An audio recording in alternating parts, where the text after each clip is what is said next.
আসসালামু আলাইকুম। তোমার স্বপ্নের রান্নাঘর থেকে আমি তার হাজব্যান্ড। এই যে আমার ওয়াইফের মুরগির খামার, সে স্বপ্নের খামার তৈরি করেছে। সবাই দেখুন কত আদরে যত্নে এই ব্রয়লারের খামার তৈরি হয়েছে বাড়াবার সাথে। ইনশাআল্লাহ অনেক সুন্দর মুরগি।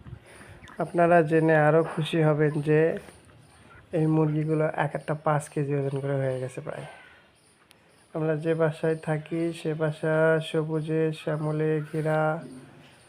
এই যে বেগুন চাষ করেছি, সবাই দেখেন বেগুনগুলো ইনশাল্লাহ অনেক সুন্দর হয়েছে।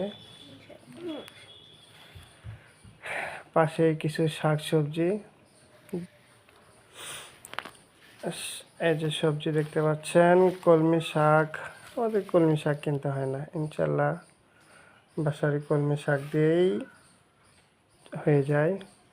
পাশে কিছু গোলাপের চারা আছে। এই যে ঢেঁড়স আপনারা দেখতে পাচ্ছেন, ঢেঁড়স চাষ করা হয়েছে। ওহ কি সুন্দর ফুল, মেহেদি গাছ।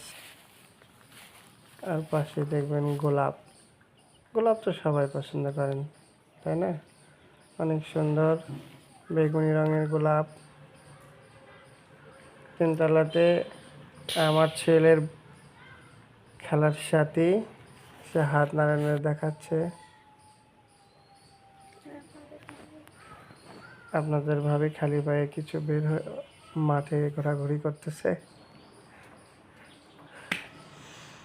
এটা হলো ঘাস ফুল। এটা তো আপনারা চেনেন, সবাই জানেন, কিন্তু আমার মনে নাই এটার নামটা কি। ও, এটার নাম অ্যালোভেরা। উপর থেকে 3 তলা থেকে আমার ছেলের খেলার সাথে বারবার ডাক দিছে।